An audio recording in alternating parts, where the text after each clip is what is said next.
we're going to talk about waves.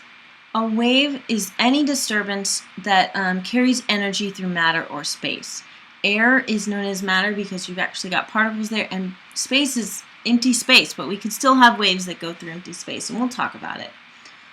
We have two types of waves. We have transverse waves and longitudinal waves. In this, you can see they're spinning something, and they're actually creating these waves, which is really neat, I think.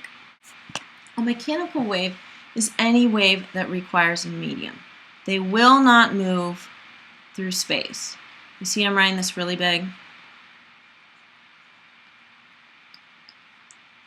This is because when we talk about light, there's almost always a test question that says, are light waves mechanical waves or not?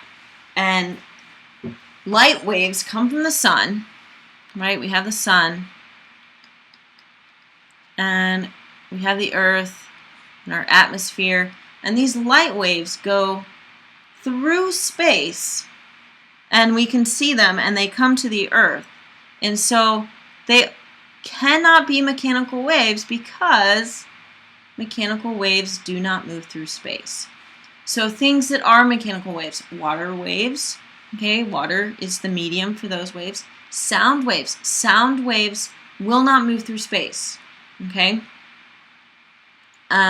You cannot say anything in space and nobody can hear you, okay? You could go out to space, and let's say that you could be in space without a spacesuit and not die. If you went to space in a spacesuit and without a spacesuit, you had terrible words you wanted and all things about people that you wanted, and no one would hear it because it's a sound wave, and sound waves will not move through outer space. Okay? Rope and spring waves, we'll do these in our lab. You guys will make waves with a spring, and these are mechanical waves as well, and the wave is going to be traveling through the spring. It's really neat when we do it. And you guys will have fun making them. Okay, so transverse wave. A transverse wave vibrates perpendicular to the motion. So the motion of the wave is going either left or right, and you can see that the rope is going up and down, which is perpendicular to the movement. So this red, that's the movement, and the vibration is this way.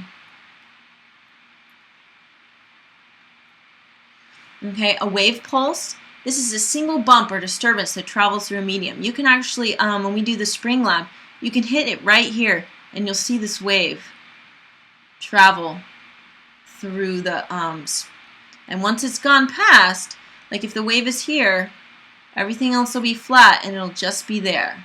It's really, really neat. And a periodic wave is a wave that moves up and down at the same rate.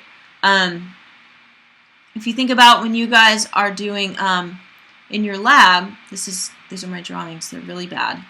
This is a student that loves physics, and he's got a rope, and we have another student that loves physics,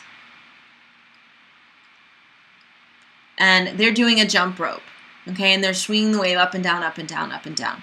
That is a periodic wave. It's going up and down, and they're going at the same rate. If you want to measure a transverse wave, there's a couple different terms, and I will make you label a wave, and you will have to label a wave, and I bet it will be on your midterm, and you'll see it all the time. So please learn to label the wave. But once you know it, it's really, really easy. So the amplitude, if you remember from the pendulum or the springs, the amplitude is the maximum distance the wave moves from the rest. So this right here, this is your amplitude.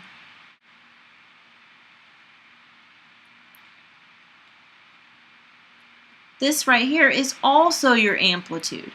Okay, this is from rest to crest, and this is from rest to trough. They are both amplitude, and they are both the same size. This right here, this is your wavelength, and it's the distance between one point on a wave to that exact same point on the wave, or the same place the wave does that again. Okay, so you can have a wavelength from here, and you see how it's at the back end of the crest. That wavelength would be to here. You can have a wavelength from here to here and they would be the same. You could have the wavelength from the front of the crust to the back of the crust. You could have a wavelength from here to here. All of those are wavelengths. All of those are the exact same distance. If you were to measure it, they should be exactly the same distance. This low point of a wave right here, we call that the trough. You guys, if you go boating and stuff, you may know about the trough of a wave. Here's an ear.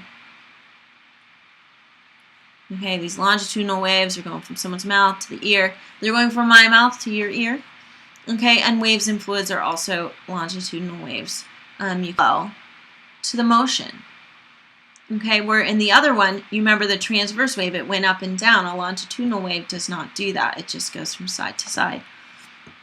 If you want to label a longitudinal wave, we have a couple of terms. This right here, we call this the compression. Anywhere where your wave is squished up, that is a compression. Okay? We call this area right here, where it is spread out, we call this the rarefaction.